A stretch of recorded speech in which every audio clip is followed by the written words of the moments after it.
Welcome to Divorce Talk with Nicola Beer, a show dedicated to creating change and emotional healing for executives, professionals, and expats in the various stages of marriage breakdown and divorce. Discover insightful strategies to better manage your personal affairs and learn secrets to creating more happiness, love, and success in your life today. Hi and welcome, this is Nicola Beer.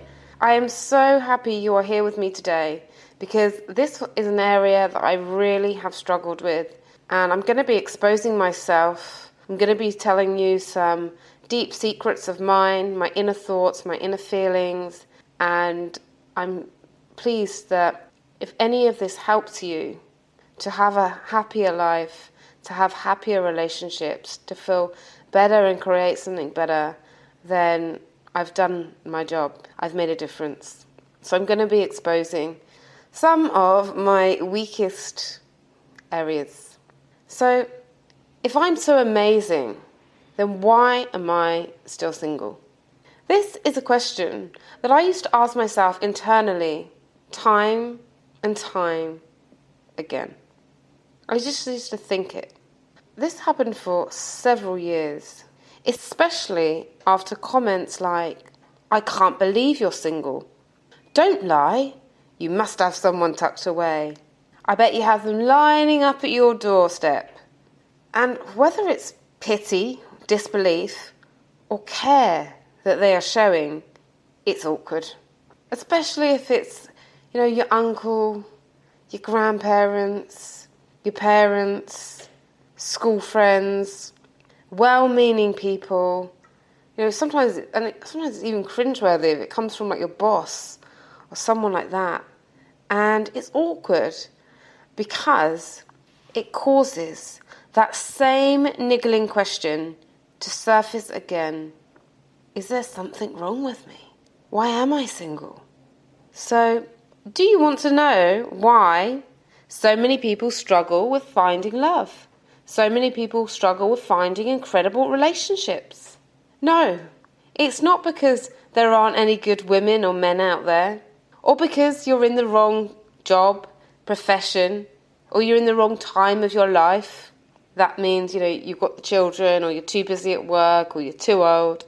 And it's definitely not because the kind of love and relationship that you want doesn't exist. The three main reasons that people struggle with the relationships are: one, they are ambivalent. They say they want a relationship, yet they are secretly happy to be single. This was me for years. I could write a book on this alone. Number two reason, equally as powerful, is they don't believe that it's possible for them, especially after a divorce or a long, dry spell of not being in a relationship. And number three is they haven't understood that finding love is about being persistent and about being patient. So these are the three main reasons. And so I'm going to be talking to you about these three. And if you have any comments or you'd like to share any of your views, then please do feel free to email me at nicola@purepeacecoaching.com, or you can also connect with me on LinkedIn or Facebook, which is my Nicola Beer, my company name, or in various different other platforms, just like YouTube and things like that. So just feel free to Google me and ask me if you've got any other questions around any of this. So number one is ambivalence. Ambivalence can be hard to spot. It takes a great deal of self-awareness. An ambivalent person may say they want a relationship and mean it, and yet they don't, or they've got some deeper things. They may go on numerous dates. They may try an online dating site, yet either consciously or unconsciously, they wonder, am I better off single? Will being in a relationship limit my career? Will I be miserable? Will I compromise too much? Will I be too vulnerable? Will I lose my freedom? Is love even worth it? Ambivalent relationship seekers want love, but only if that also means that they can avoid pain, hold on to their lifestyle, keep their freedom, achieve their career goals, not spend any extra money, stay in control. So it's really where you want romance, you want love, and yet something else, something you value equally or more, gets in the way or competes. And as the values compete and conflict, they sabotage anything that gets in its way, like a relationship. Speaking from personal experience, I would go on dates with people and set them up and then cancel them because my business was more important, or I didn't want to not be able to get up the next morning at a reasonable time. I didn't want to be tired, or I thought, no, they're probably not right, or anything, or might limit my chance of the lifestyle that I want to live. And these competing values do sabotage it. And I remember dating some people where they would cancel a date, and rather than being upset that they would cancel a date, I think, yes, that means I can focus on my business, or that means I can do this.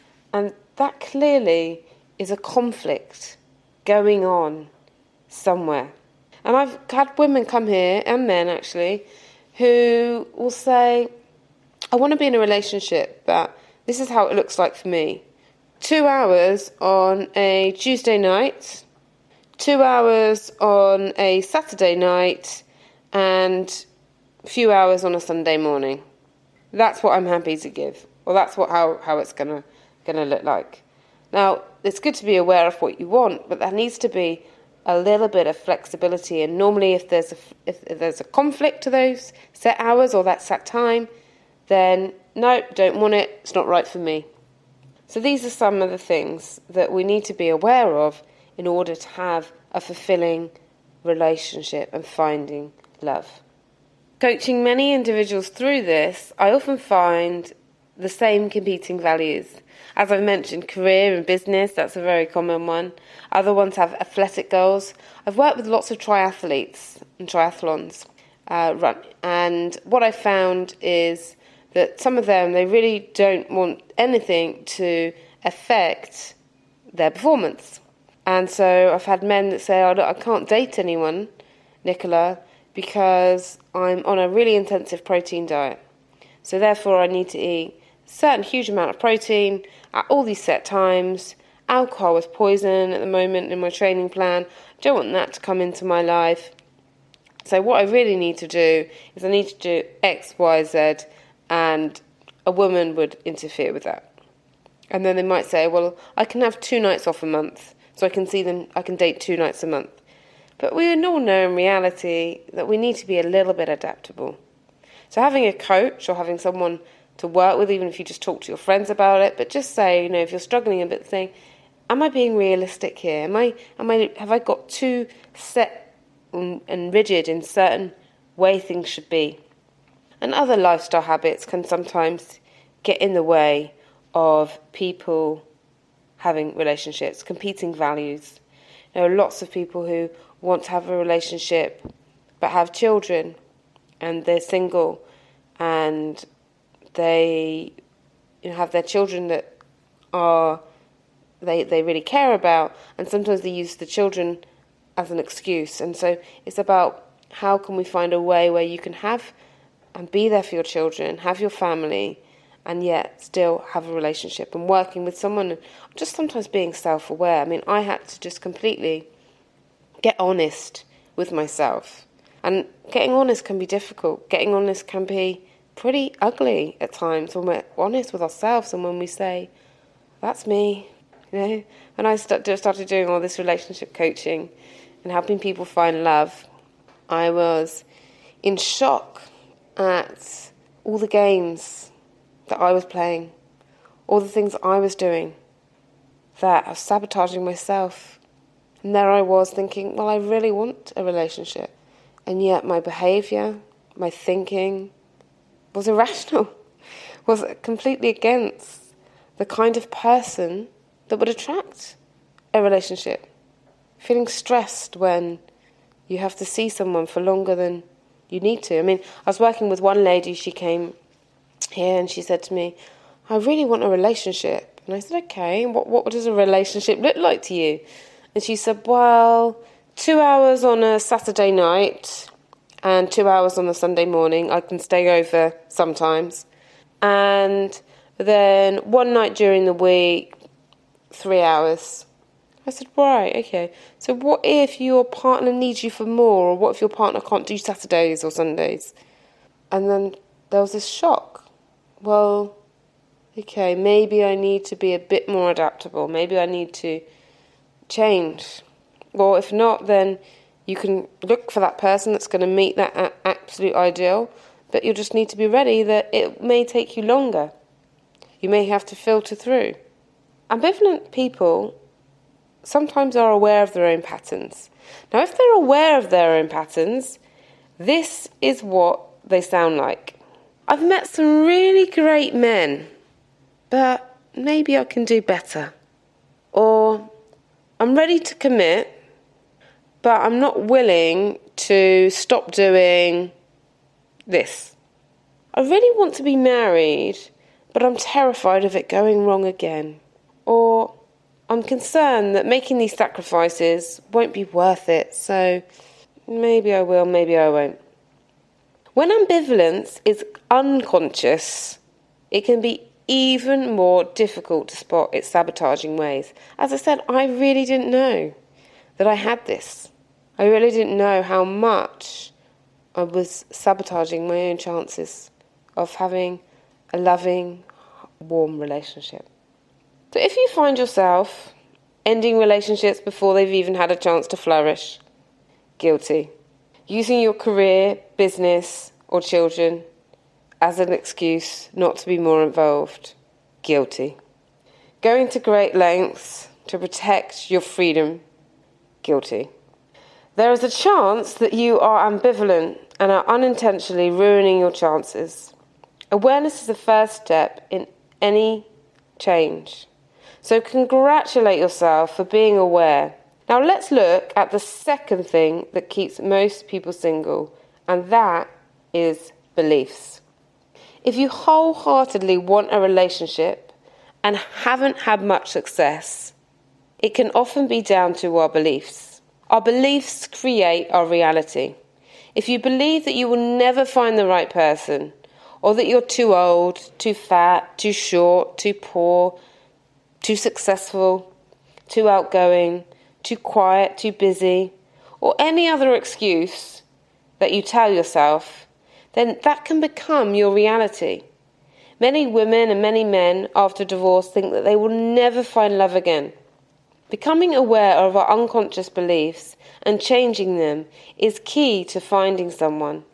It's an area that I address in all of my coaching because it's so important to understand what are these deeper rooted beliefs, because they interfere with our conscious desires for love and connection. I once dated a guy who on our third date told me that he would never live with a woman again. And I said, okay, what do you mean? And he said, well, if I get married or if I'm with someone in a long-term relationship, then we'll always have our own separate homes. And they can have their place, I can have my place. We don't need to be living together. I'm never going to live with a woman again. And that was based on his past experience. And for me personally, I thought, well, this relationship isn't really going to go anywhere because clearly he's got a lot of scars from the past and he's not ready for what I'm ready for. I want someone who's going to be committing to me and not someone that doesn't want any commitment at all. And he said, we became friends, and he still has that belief, and it's 5 years on, and he may meet someone else that's gone through a difficult time that thinks, yeah, I'm happy to be with someone that we never lived together. But for me, that wasn't true. That wasn't what I wanted. So it's really clear also to be in touch with what you want. And I'm going to be, don't worry, I'm going to be sharing some tips at the end. I'm not just going to leave this all open and exposed and not give some good quality tips at the end. So beliefs. I had another lady who believed that men will always leave her for younger women. And that happened 3 times in her life. And I have men who believe that all women only want their money. And so they would find that all these women would only really want their money. And so what I'm trying to say is here, what we believe becomes our reality. And I don't know if you've heard this from Gandhi. He said, a human being is but the product of his thoughts. What he thinks, he becomes. And then he says, your beliefs become your thoughts. Your thoughts become your words. Your words become your actions. Your actions become your habits. Your habits become your values. And your values become your destiny. Which is why in the ambivalence I mentioned values. That's why they can have so much power if they compete. So it's about finding alignment in life. And that's part of what coaching does and what you can do for yourself is looking at how to align your life when everything works in harmony. And so it's really about working with a coach that's going to help you get real. I needed to have help to get real on me. I had to face my own challenges with myself and I started using this with other people and people were able to find love. So if you think limiting beliefs are ruining your chances, get in touch and let's discuss how you can break that cycle. Now, the third reason that many men and women are still single is their lack of persistence and patience. So, the way to successfully achieve any goal, be it financial, career or physical, is to know exactly what you want, take consistent action to get there, and be in the state of desiring, not needing it. Finding a relationship is no different. Yet very few singles are willing to keep going when they experience a disappointment. They will decide after one bad date, that's awful. Try a dating site, have a bad experience or not find anyone in a month and think, well, that's it.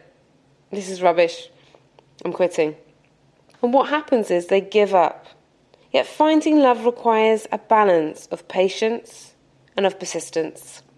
Patience, without persistence, is often laziness, procrastination, or ambivalence. Persistence, without patience, can easily lead to desperation, anxiety, despair, neediness. Whenever we get to a point of needing anything in life, we push it away, it repels. It's good to be able to want love. It's good to be able to want to meet an incredible partner to be with, a life partner. It's good to want to be married and have children. But when there's a need, a desperation, it just pushes it completely away. So what's really key about all of this is setting yourself up to win. Now what I'm going to be doing now is I'm going to go through a checklist of what you need to do to set yourself up to win. And if you want to read this, then all you need to do is to have a look on my LinkedIn page, Nicola Beer, where I have all my posts listed. You can add me using nicola@purepeacecoaching.com or check out my blog, which is www.purepeacecoaching.com/blog. And every single episode that I produce podcasts about is written. Here is the checklist. This is about setting yourself up to win, and some of these may come easy to you and some may not. Some areas you may want to do, some areas you may not. But this is generally a checklist for finding love. Do you know what exactly the type of person you want and don't want? Are you clear on the lifestyle that you want to have and share together? Do you have a strategy to increase your chances for meeting them? Do you feel confident in yourself and can you act confident without overdoing it? Have you got a list of interesting topics or areas to talk about for the first few dates, preferably that don't include work or exes or domestic duties? Now, you need to have a good list of topics which are exciting, which entice people. In fact, everyone's attracted to people that are passionate about something. It doesn't matter what you're passionate about. It's about having a passion. People find it really attractive. And do you know enough about online dating and are familiar with the do's and don'ts? Are you prepared emotionally for dating and for meeting new people? And if you're using a matchmaking firm, have you researched it and selected a reputable one? So these are some of the questions that you need to ask yourself and need to get a yes answer to for you to set yourself up to win. So searching for love doesn't have to be a struggle.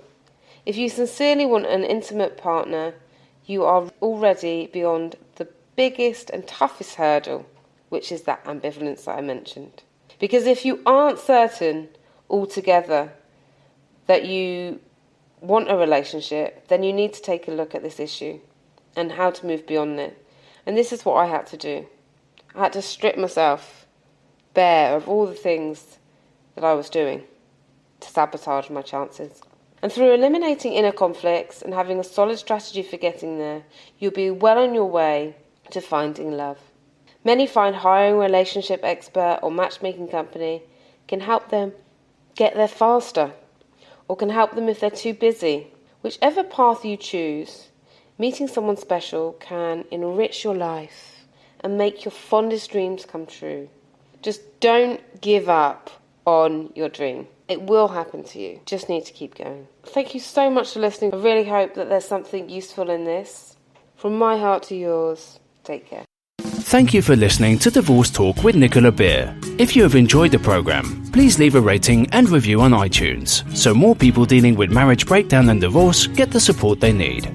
If you want more great free resources, such as secrets to a happier relationship, moving on fast after divorce, or tips on parenting through divorce, be sure to visit www.purepeacecoaching.com today.